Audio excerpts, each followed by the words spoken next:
David in Ziklag. In our last story, we learned about Saul's latest pursuit to take David's life. David once again had the opportunity to end Saul, and with him all the fleeing and exile. Yet David's conviction as a man of God stood its ground. He spared Saul, and Saul once again repented and left David's presence. Now David dwells in the land of the Philistines, serving under King Achish. David and his men made raids on the enemies of Israel, pretending to make raids for the Philistines.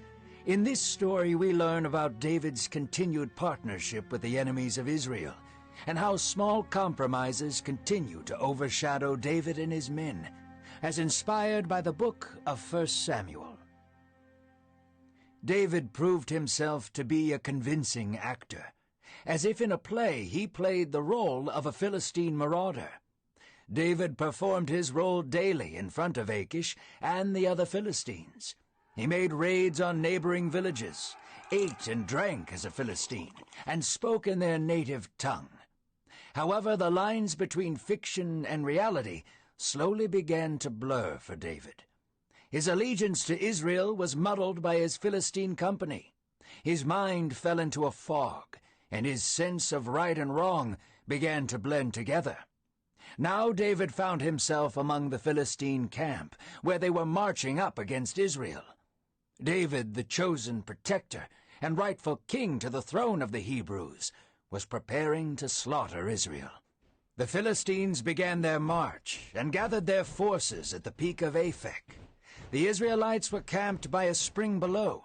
The lords of the Philistines were making their rounds and saw David and his men preparing for battle. "What are these Hebrews doing here?" the commanders asked Achish. Achish responded, "This is David, who has been under my service for years now. I have found no disloyalty in him yet." David's eyes looked away. David had given the visage of loyalty to Achish, but had never actually harmed any Israelites. However, he had not been faithful to Israel either. David and his soldiers were men without a country. One of the Philistine commanders approached David and looked him in the eyes. He knew what David had forgotten. David was a Hebrew and their champion. "Send the man back with his soldiers. He may be separated from Saul now, but what better way to reconcile with him than to kill us in battle? Don't you remember the song? Saul has killed his thousands, but David has killed his 10,000s? Achish pulled David aside and embraced him. Achish looked at David and said, "As the Lord lives, you have been nothing but faithful to me. I have found nothing wrong with you. However, the Lords do not approve, and I cannot dispute them. Go and be free." David's heart turned. David was like a child who was rejected by his father. He craved the affirmation from Saul, yet found it in the enemy Achish. David did not want to hurt the Israelites, but he also did not want to leave Achish's side. "What have I done to earn their distrust?" David asked. Achish hugged David and sent him back to the land of the Philistines. That day, David was spared from committing the sin of slaughtering his people. God in his mercy kept David from waving his sword against his brothers. So David and his men left back to Ziklag, still men without a true alliance or country. David and his men returned after a 3-day journey. As they were approaching the city, they could see smoke rising into the skies. David's eyes widened, and the men ran fast into the city of Ziklag. Homes were reduced to ash, and smoke emanated from farms. The Amalekites rode in the night and raided the city while the men were away at war against Israel. David and his men ran frantically through the city, shouting for their wives and children, yet they could hear no response. David burst through the doors of his home to find nothing but broken and burnt furniture. Every man's wife and child had been taken by the Amalekites. David's men writhed in tears over their captured wives. They raised their fists at God, they cursed David, and they wept on the floor among the ash and wreckage. While his men yelled and wept in pain, David sat there silently. David stared off into the distance, praying silently. The other men became overwhelmed with grief, but not David.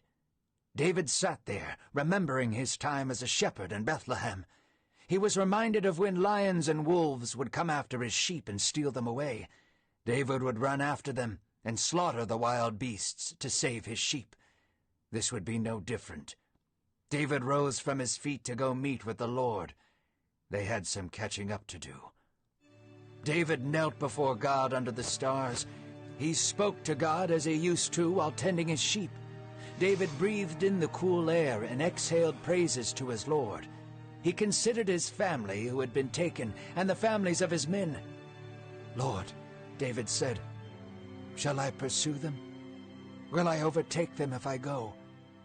God responded to David quietly and firmly, "Yes, David, I have already given them into your hands."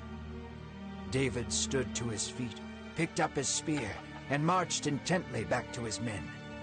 The sun rose that morning, and a dark red covered the new sky. David and 600 of his men ran without stopping, intent on reaching the Amalekites before they could return home. They reached the brook of Bizor. The waters raged, and many of the men were too exhausted to cross. Discouraged and weary, 200 of the men refused to follow David any longer and remained on the shore of the brook. David and the rest of his men crossed the brook. A fire was burning in their soul to save their families, but they had gone 3 days without food and almost no water. Dragging their feet, they marched further and further. Finally, an Egyptian in the open country gave the men bread, water, fruits, and cakes to eat. They were filled and strengthened at the perfect time. David put his hand on the Egyptian's shoulder and said, "Thank you, friend. Where do you come from?" The boy smiled and said, "I served the Amalekites, but was abandoned by them when I became sick after we raided the Israelites." David's eyes lit up. He smiled to his cheeks and let out a bright laugh. He grabbed the boy and asked intently, "Could you take us to your old band?" The boy nodded, and David and his men ran forward faster and with more vigor. Less than a day had passed, and the Egyptian led David and a couple of his men to a cliff overlooking the Amalekite camp. They peeked their heads over the rocks and looked down at the valley. The men were spread out far across a valley. Torches illuminated their dancing, drinking, and feasting. David could spot his wife captive below, along with the wives and children of his men. While the Amalekites were still drinking, dancing, and enjoying the spoils of their raid, they heard the horns of David echoing through the valley. Before any man could realize what was happening, David and his army descended upon the camp with might. They swung their swords with the strength of fathers and husbands protecting their families. David marched through the camp, striking down every Amalekite soldier in his sight. Some tried to fight with no success. David and his men were far too angry and skilled for them to stand a chance. Others fled on camels, but all the women and children were saved. The sun began to rise, and David gathered the families, the stolen goods, and all the livestock. David and the families made their way back home. There to greet them were the 200 men who refused to continue. They came out elated to see their families. Everyone cheered except the men who had fought. They looked at the 200 men with disgust and said to David, "These worthless men did not go with us. They should not get any of the spoil. They should take their families we have saved and leave." David calmed his men down and had them keep quiet. He drew a deep breath and looked at both groups of men.